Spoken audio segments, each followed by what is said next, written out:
How to salvage your Webauth wallet by unlinking and removing Webauth permissions from your private keys. How to actually do this very easily to reclaim your sovereignty. And this is also for people who accidentally, imported a key, or due to KYC they had to accept Webauth's terms and conditions. So I'm going to show you how Webauth sometimes sneakily actually adds additional permissions that you give them when you sign their contract. And I'm going to show you how to remove this on the blockchain to regain your sovereignty. Yeah, if you're new to the channel, welcome to CryptoCurrent. I'm your host, CryptoRick, and without further ado, let's just get straight into it. So the common scenario is, way back in the day, you created a Webauth account, maybe you staked some loan irrevocably, and now you're regretting it because you wanted that in an Anchor account, and how you want to actually reclaim your staked loan, as an example. Or you have a Webauth account and you want to keep it, but you don't want the permissions associated with it. So what can I do? So there's actually a lot of things you can do. You can actually salvage it using a lot of things. But first, what you have to do is see my earlier videos on how to anchor your Webauth account. So creating a owner key on Anchor, because these are preliminary steps you will need to do before watching this video. You need to actually have your Webauth owner key prior to commencing this video. So this is for advanced people that presumably have been watching me along the way. So when you actually first set up a Webauth account, they give you an active key only, and the active key, isn't the owner key. What happens is when you actually import it when you import the Webauth active key into Anchor, you then generate an owner key. But the problem is that the owner key and the active key, number one, are the same. You want them to be different. Number two, it has linked permissions that you didn't even know about, and I'm going to show you with clear pictures. So by accepting the terms of Webauth, you've agreed to Webauth being a kind of custody for your keys, and you can see this on the blockchain. So the first thing to do is you go to XPR Explorer. So we're going to be doing everything from the Explorer, and it's recommended to download the desktop Anchor wallet. And because you'll need to be able to do some things like sign and do that kind of stuff. So you're gonna go to Explorer, and then at the top of the right hand corner, you're gonna see login, and you're gonna basically log into your Webauth account or your Anchor account. So as an example, when you go to the XPR Explorer and you just type in a name, let's say Irina's account, if you go to keys, you can actually see more information about the keys. So in her example, she's got the owner key, and then she's got the this is not her account, but as an example, what happens is when you create a Webauth, you get an owner key, you get an active key, but do you see this thing here? It says WebAuthn at easier.code +0, but it's got a +1 on your key. So this is your active key, and Webauth basically has almost like custody, institutional custody of your key. Furthermore, they have a sub permission. So this is permission chains. It's like owner gives permission or authority to active, active then gives it that authority to Webauth. So Webauth ultimately tracks back to the owner permission, so it actually can get your derive owner permission to basically do whatever it wants. So as an example, this is very scary. It shows that Webauth.com has +1 permission, and you can see this person. So you got key and you got a person. So a key always has to be linked to a person, an identity. As Craig Wright says, every key has to be registered to an identity. So what they're basically saying is, we have ownership and identity over your active key. And in this scenario, the person they put, instead of it being you, they've put themselves. And they can see there's actually a WebAuth and execute permission for your keys. So if you see this on your account, so first step is to go to your account on Webauth and see if you have these things. If you have it, you're in big trouble, but don't worry, this video will show you how to remove it. So again, once you log in, you're going to go to Wallet. So this is just showing you how to, if you haven't logged in, to add account, and basically you're going to need to log into the owner Webauth account. Again, if you don't have an owner key and you don't know how to log in, watch my earlier videos. You need to import your Webauth into Anchor Wallet. Anchor Wallet will then give you the owner key. The owner key you can then use to import back into Anchor Desktop Wallet, so that when you log in on your desktop, you can log in with the Webauth owner version. It sounds complicated, but all you're doing is logging in with the master account, the master key, to change permissions. So you need to have that account ready and waiting to go on desktop Anchor. So as I said before, you're going to go to Wallet, and it's going to take you to wallet features. So you could obviously, we talked about how to transfer and stuff, but if you actually go down, you can see it says keys and permissions, and you're going to click that.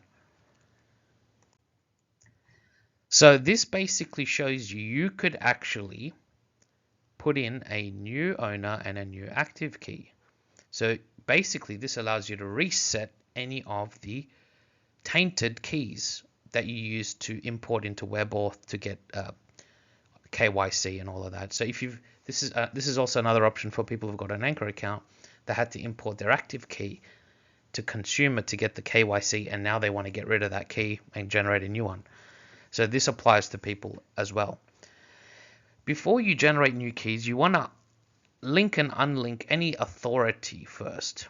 You want to, before you get something new, you want to break the bonds of the old. So you go to link authority, and it's going to have these three boxes: permission 1, owner; permission 2, active; and Webauth. If you don't see this permission, then you're in good stead. But if you see this, again, you're in big trouble.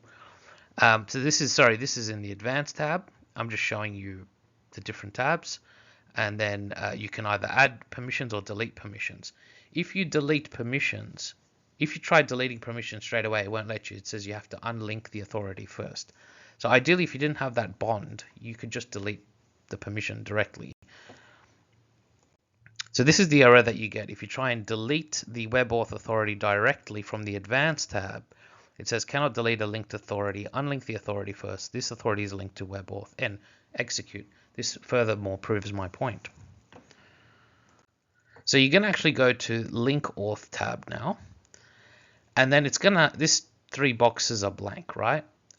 So this, don't worry about this for now, but these come up as blank. So what you need to do is put in manually what you want to do, what permission you want to remove. So the permission, you type WebAuthn, the contract name, because remember before in the green it said WebAuthn, you're going to put WebAuthn again. And then the contract action, like what you want it to do, is execute. But what you want to do is then click unlink authority. So as an example, if you stupidly wanted to link it, which you wouldn't want to do, you'd click link. But in this case, you want to unlink the authority that Webauth has on your keys. So you have to click unlink authority. After that, it's going to prompt you to sign on desktop. Remember, you can only do this from the owner desktop. If you try doing your active on desktop, it's going to say irrelevant, like basically lack of permission, lack of authority, because you're changing permission. So you need to have the owner key logged in on desktop Anchor. I'm going to emphasize that because a lot of people are going to have errors saying no insufficient authority to do that action. So once you see success, you're all good. If you come up with an error saying no permission, it means that you never had Webauth permission to begin with, and that's actually a good sign. So first, this will only come up as success green if you had that WebAuthn on your keys. If you didn't have it on your keys, it's going to come up with a red box saying warning, error, and in that case, just don't worry, you're good. That's probably the best error sign you could possibly see, because it means you didn't have permission to begin with. Again, now that you've unlinked the authority, you can go back to the advanced tab, and now you can actually just delete the entire permission altogether. So you click delete. As I said, this will remove this one, and also basically the next step is now we want to remove it from the active key. So now we go to the active key. You click on the sub tab on the advanced, and it's going to show you permission, name, active, owner, threshold. So these things you can't really change much. We're mainly focusing on here, the actual keys and the actual accounts. But for now, as an example, you should see your active key here for the active. And what you want to do is actually basically, you want to remove any permission. But before you delete active keys, it's worthwhile generating new active keys. So this is just an example of what you want to do. You want to add your ownership, see the symbol here. You want to add your your identity over ownership of your keys. So the actor you put in as your account name. So as an example, if your account name was test.gm, okay, ideally you want to KYC this account previous to doing this. Once this is KYC'd, you're actually attaching your identity to these keys. And the permission, you just put either owner or active, depending on what you want. Okay, so in this case, we've selected the active, so you just put active. But for the owner tab, you put owner. And then you sign, etc. So because remember, this is just on the permission active, we're going to remember how before I had Webauth as the person in charge. Now we've added accounts. We've gone under the accounts. We've put in test.gm, and I've put that as active because I want it to be the active, the owner of the active keys. So this is referring to active keys or owner keys. And if you want to check which tab you're on, permission 2 is active, permission 1 is owner. It sounds complicated, but that's all you're doing here. So now you should see something like this, where you have in your active key +1 permission, which is the weight of the master key. You got the person, and it's attached to this account, and it's got the active authority. So you can check underneath under current permissions, and then it shows you the projected output in new permissions. So current shows you what it is, what the current permissions are now. New permission shows you what you're about to do. So compare what happened before, because a lot of people are confused, like, whoa, what's going on? Just calm down, okay? And just see overall what we're doing here. So before, this is what it showed. Your active key, it had Webauth, it had the person, and who is the custody of that person who has custody? Webauth. We didn't want that. Now what we've done is we've put the active key, and we've put the identity, and we've linked it to your account that should be KYC'd. So now you have full custody over that wallet. You see the difference here? That's all you're doing. You're adding a account name to that identity, to those keys. So each key should have a corresponding identity. The other thing, last minute things to consider, you will probably get a warning on Anchor saying these are dangerous transactions, because obviously you're altering permissions. And of course, if you don't know what you're doing and you end up blundering, the owner key, and you don't basically save it, of course you can lock yourself out, and this is just a warning. But if you know what you're doing, you've got your owner key saved, you have your deed certificate on hand, you've got everything saved, you've got it on a USB, you've got it in an easily copyable version online, then no problems, But, people do dumb things when they don't have all the backups. So make sure you have all your owner key certificate, your owner key private key, all those basics that we covered in the previous videos. So on Anchor, this is now back at the Anchor app, not on the XPR Explorer. When you go to the settings or options, it has an option to allow dangerous transactions. You have to enable that because it will say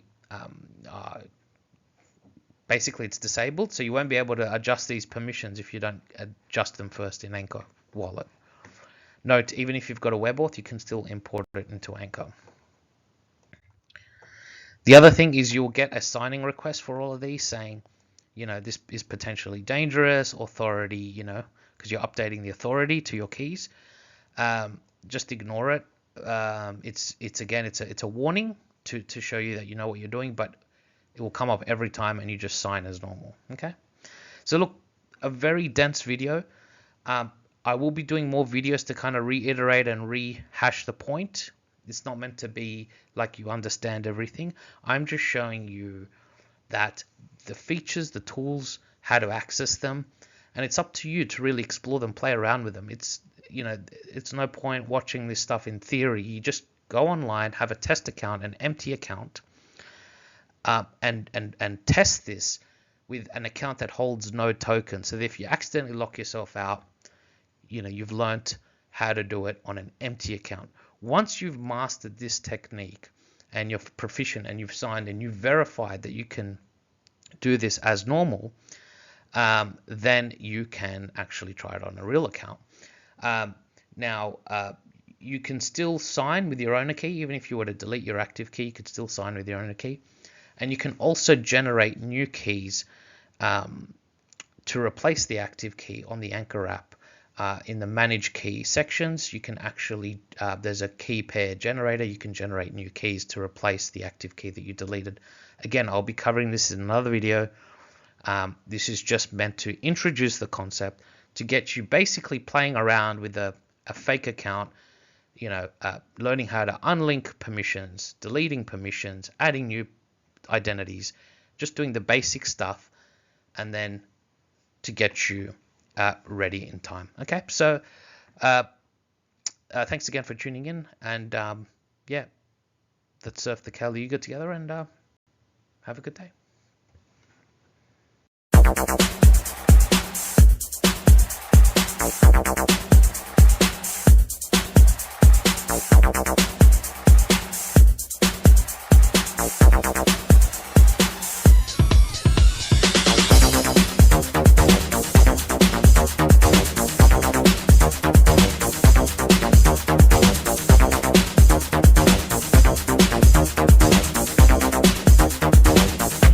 Let's ride, rock.